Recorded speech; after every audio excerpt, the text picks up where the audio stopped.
From CGTN headquarters in Beijing, this is The Hub with Wang Guan.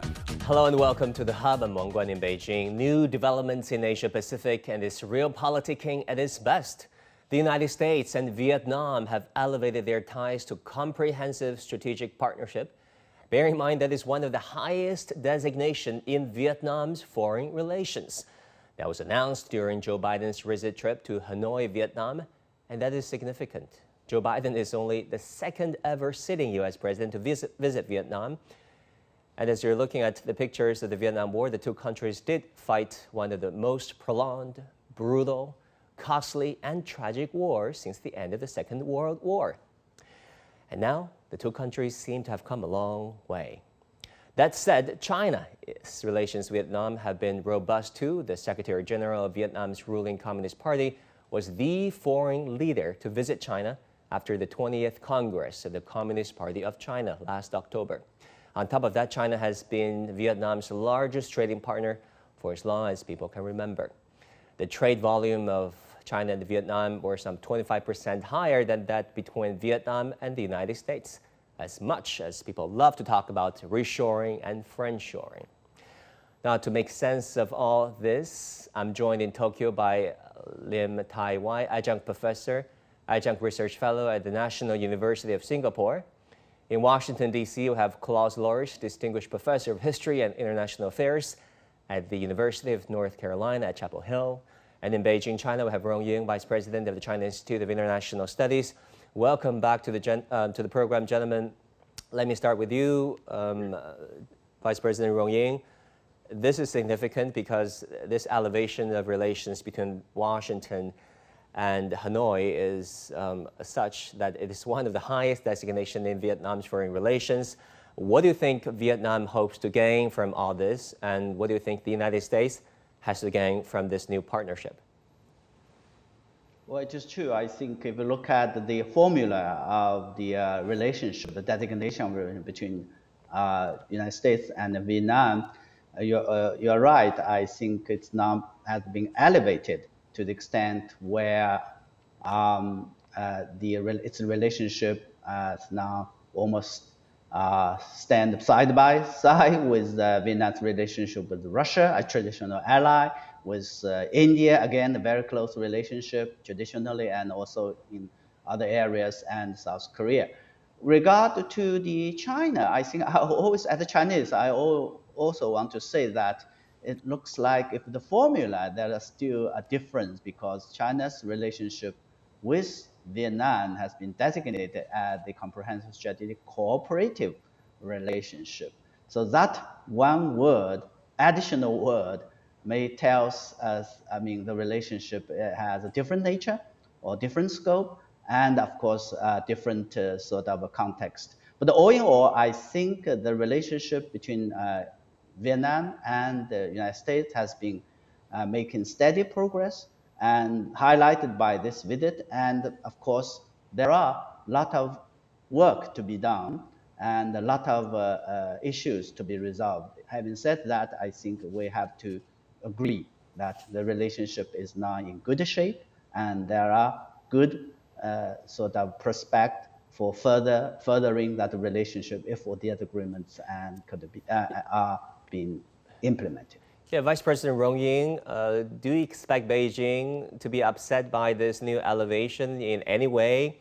And what does this new elevation mean to China's relations with Vietnam? Yeah, I think if one follows the spokeswoman's remarks, the foreign ministry, responding to the question of this similar questions, I think for the relationship, I think China does not want to make a comparison and contrast. After all, with the two sets of relations, after all, they are different nature and of different sort of purpose. But China also made it clear that for the United States to develop its relationship with Asian countries, it should not sort of based on the zero-sum game and mindset and Cold War mentality, and it should follow the sort of norms and the principles governing international. So it's a very general remarks. And also, having said that, I think the spokeswoman's remarks also made it very clear about the importance of the relationship between China and Vietnam. So no comparison, but also I think very much aware. I think the impact, and particularly from the United States side, I mean the purpose for that. Yeah, Mr. Lim in Tokyo, talking about this new partnership between Vietnam and the United States, what do you think of it? What is the symbolism as well as practical significance for these two countries?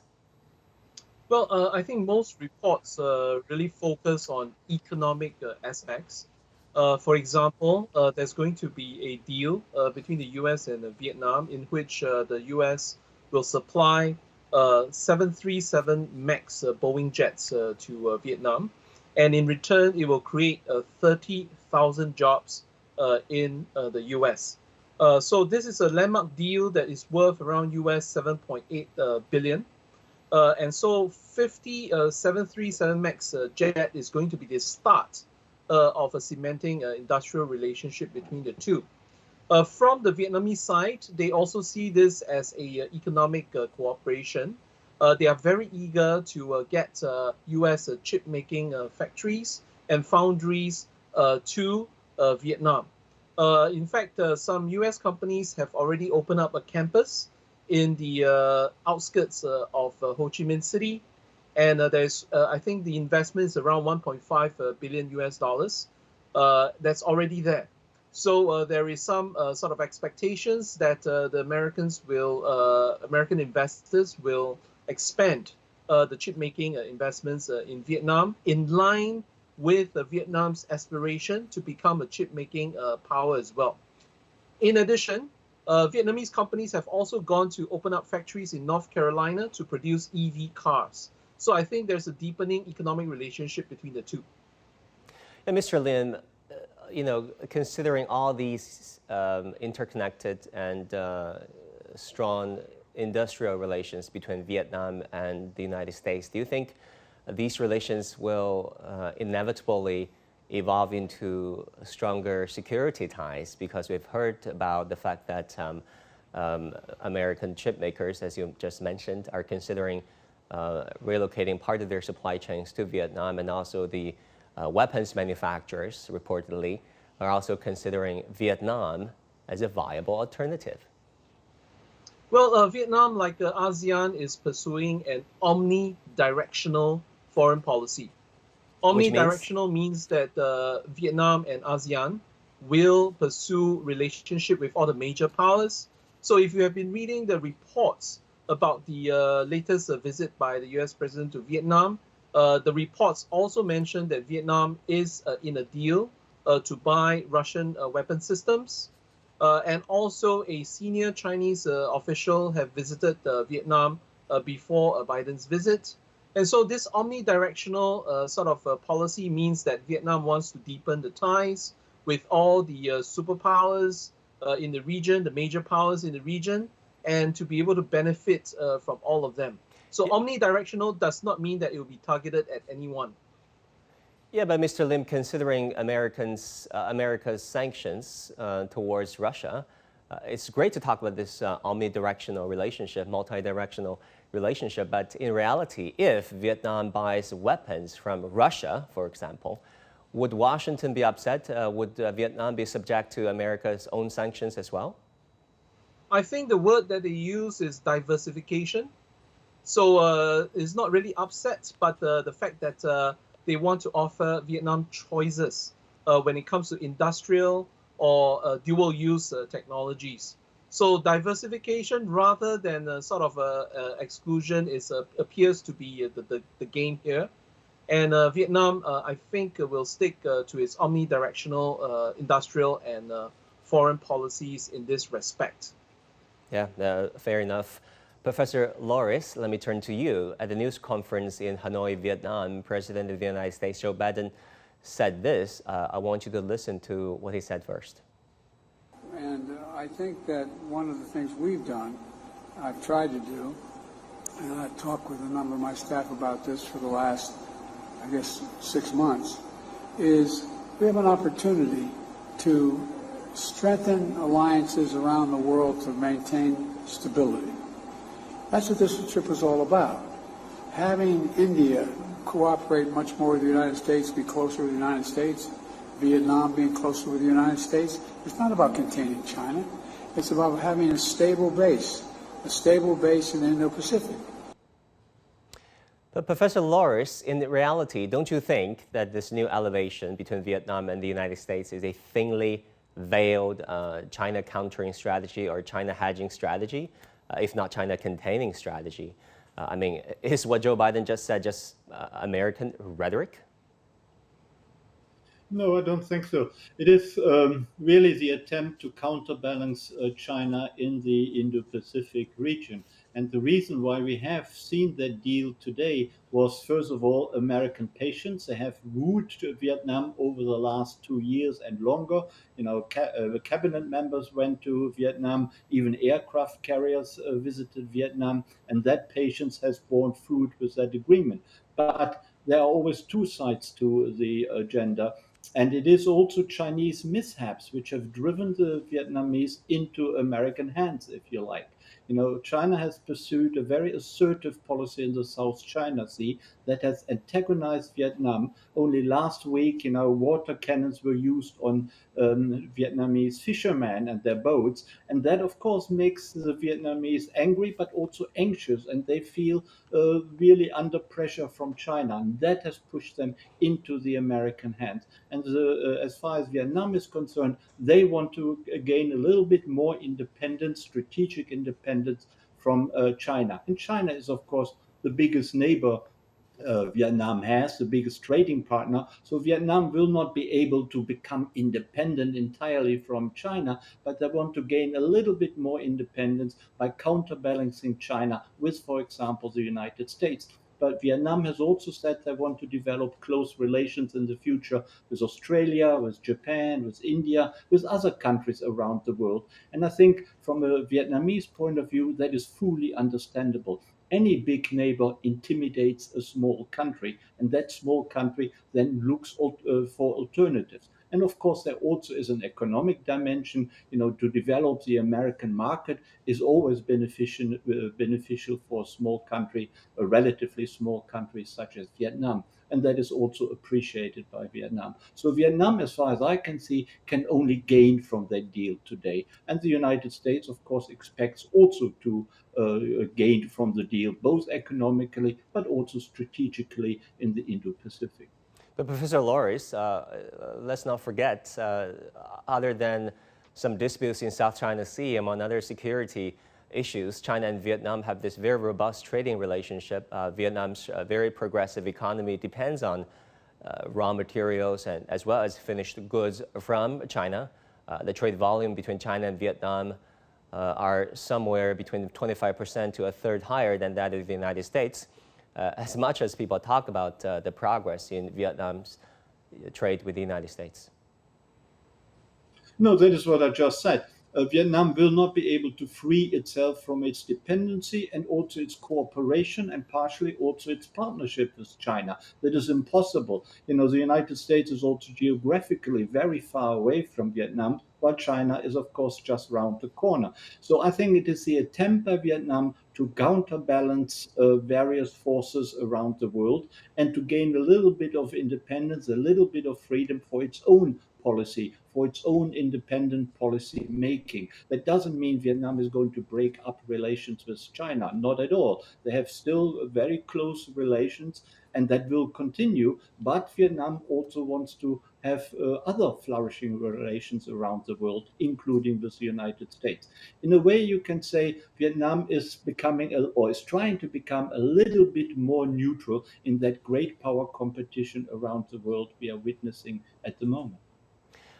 Right, Professor Rong Ying, let me turn to you. Can you give us the big picture here when it comes to China's relations with Vietnam? Because the Western media love to focus on, skirmishes in South China Sea, but on the other hand, Vietnam, being this very important member of ASEAN, has this very progressive relations with China, and China-Vietnam relations are multifaceted. Yeah, I think we really have to take a look, balanced look of the complexity, and also I think important relationship between China and Vietnam. After all, China and Vietnam are close neighbors. We share such a long history of the relationship, which naturally would bring about some differences or disputes. What I want to point out that what is happening now or related to the South China Sea is not the provocation or aggressiveness of Chinese policy. Rather, it is a kind of right, legitimate way to defend China's sovereignty, territorial integrity, or and in the case of South China Sea, also related to maritime issues. United States and other external powers or third parties should respect the efforts China and ASEAN in general and these disputed countries in particular for resolve their differences in a peaceful way through dialogues. And this is, I think, the basic point. This is the starting point of looking at that. If the United States wanted to exploit the differences, it want to, as the Chinese saying goes, fish in the troubled water, that would cause more problem. Not only for the problem for the bilateral relations between China and Vietnam and others, but also for the problem of the region as a whole. And for Vietnam, I think if we take the shoes of Vietnam, and naturally it would find more sort of room, more flexibility to manage the changing dynamics in the region. In this case, of course, the relationship between China and the United States. And so far, I would say that Vietnam has managed to do pretty well. And for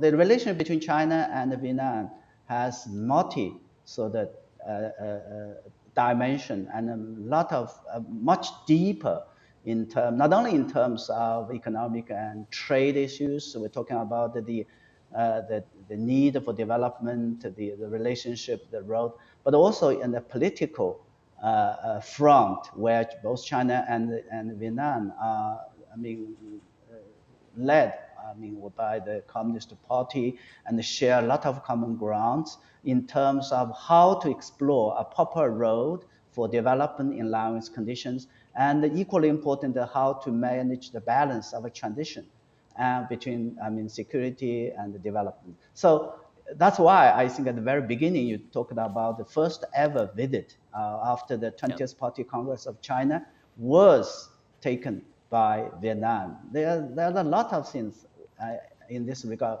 and the significance and importance of that aspect should not be underestimated. Yeah, we'll be talking about that visit that took place last October later on in our program. But for the moment, let me turn to you, Mr. Lim in Tokyo. Mr. Rong Ying just talked about the fact that the United States is perceived as exploiting the differences, however marginal that might be, between Vietnam and China. Do you agree? Do you look at that way too? Well, it is no secret that there is a great rivalry between the two great superpowers. And for many years, many countries in the region faces challenges in trying to balance between the two great superpower. And Vietnam is often seen to be one that is doing quite well.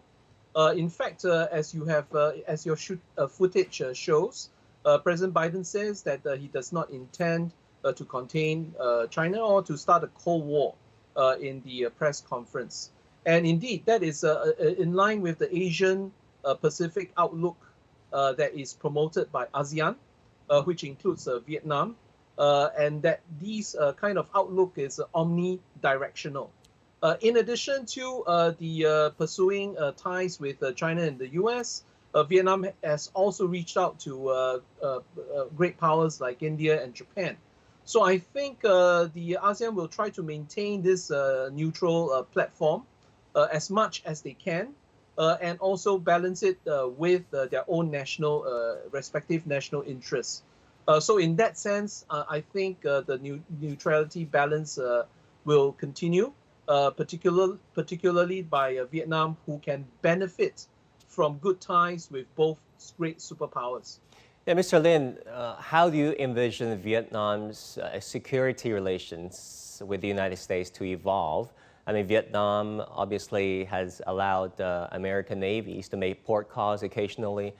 Do you think at the United Nations Security Council going forward, if there were such a vote on the issue of Taiwan, Xinjiang, or Hong Kong, how would Vietnam vote, for example? Would Vietnam follow the United States navies, providing assistance in any way?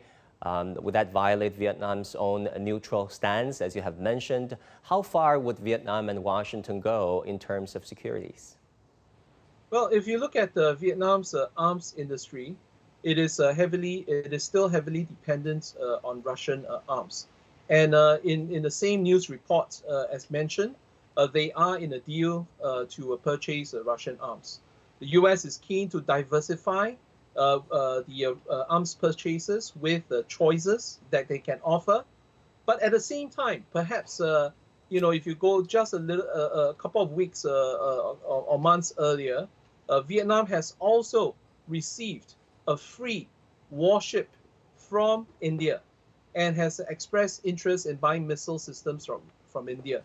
So this omni-directional arms purchases indicates that Vietnam, in terms of defense and security, would like to have a balanced policy and therefore maintain its neutrality as well.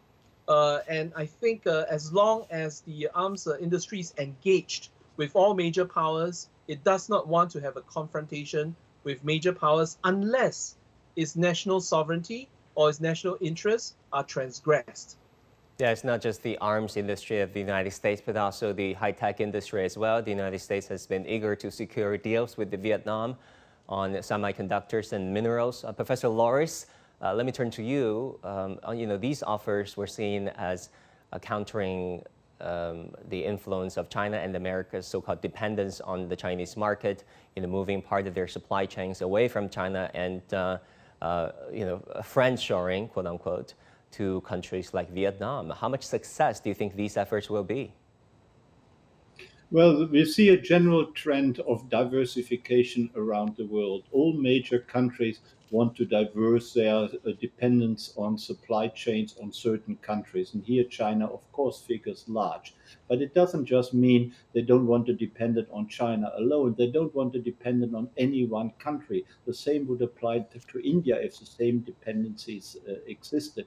And I think that is understandable. And that was one of the lessons of the pandemic when it became clear that masks, for example, could only be purchased from China, that 90% of the mask market was in China. And that worried other countries, and they felt they had to diversify and also build up their own market and manufacturing again in their own countries. And what we see now with Vietnam is that so-called de-risking or diversification of supply chains. And semiconductors are, of course, very important.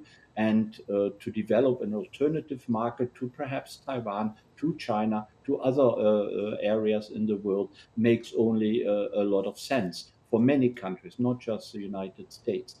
And I think that is what we're seeing right now, the diversification of supply chains. But Professor Larres, what do you think of the role of America's weapons manufacturers, in Pentagon, in Arlington, and across the country, indeed, trying to selling the rest of the world weapons in countries as diverse as Great Britain and Vietnam, a former foe that America fought one of the bloodiest wars in recent history? Yes, the Vietnam War was a terrible war. It lasted for many long years, and also the repercussions afterwards were terrible. It took a long time, decades, to overcome that. But right now, actually, and I was in Vietnam only a couple of years ago, when you go to Vietnam, there is actually a very strong pro-American feeling, which puzzled me in view of the Vietnam War. But the young generation, and there are lots of young people in Vietnam, they only vaguely remember the Vietnam War. Their history lessons are not particularly intense. So America enjoys a very good image in Vietnam. And I think that dominates any legacy of the Vietnam War. And selling arms around the world is a preoccupation of many great powers in the world, including the United States, but also including China, Russia, and European countries. This is, of course, by its very nature, a highly immoral enterprise because it's a business to kill people in the end. However, all major powers get involved in that and make big businesses and big money. And the United States is no exception. And the United States wants to sell its high-tech technology in the arms industry to other countries. And Vietnam, for example, has an interest in that high-tech technology. For example, F-16 American war planes are very much in demand around the world, including, for example, in Ukraine, but also by Vietnam. And here a deal probably will materialize in the future. However, as we just heard, Vietnam is highly dependent still on Russia and Russian arms. Over the last decades, it got most of its weapons, most of its arms and ammunition from Russia. It will not be able to suddenly switch from Russia to the United States or to any other country. So that will be a long, drawn-out process. But we see the development that Vietnam is trying to wean itself away from Russian arms and manufacturing of parts of these weapons. Mm-hmm. And of course, that is from a Vietnamese point of view understandable, because will the Russians actually be able to deliver their arms as they need them themselves in their terrible war in Ukraine? So from that point of view, it makes a lot of sense if Vietnam looks towards the United States, but also towards other countries to purchase arms. Yeah, a lot can happen in 50 years, and a lot did happen. The elevation of the U.S. Vietnam ties comes nearly half a century after the end of the bloody Vietnam War. Washington placed a trade embargo on Vietnam that was maintained until 1994 during the Bill Clinton administration. Since then, trade relations have been on the up and up. So Professor Rong Ying, but let's not forget China's relations with Vietnam have been strong, as you just mentioned correctly. Last October, the party secretary of Vietnam's ruling Communist Party visited China. He was shown a significant and magnificent welcome in the Great Hall of the People, received by President and Party Secretary Xi Jinping himself. What is the nature, the status of China's relations with Vietnam, in your opinion? I think the relationship so far has been at the best ever period time, as I said, and which I think also and we discussed that as Vietnam diversify or enrich its engagement with the outside world in this in the context of what we're discussing. Including, I think, Vietnam's relationship with United States and others, that would make its relationship with China even more important. If Vietnam continues to believe that its diplomacy has to be based on omni-dimension or omni-direction, and it feels that it serves the best interest of Vietnam to have a balanced relationship with all the major countries in the region, so that it will or be able to focus more on its own agenda for development, and which means it would need a favorable environment, neighborhood in particular. So looking ahead, I'm very much confident about the relationship, optimistic about the relationship between China, close neighbors, very long history, and the agreement to manage the differences arising from that. It's very important to maintain this good neighborly list. Professor Rong Ying, thank you so much. That's all the time we have. Sorry to cut you. And gentlemen, thank you. That will do it for this edition of The Hub. Bye for now.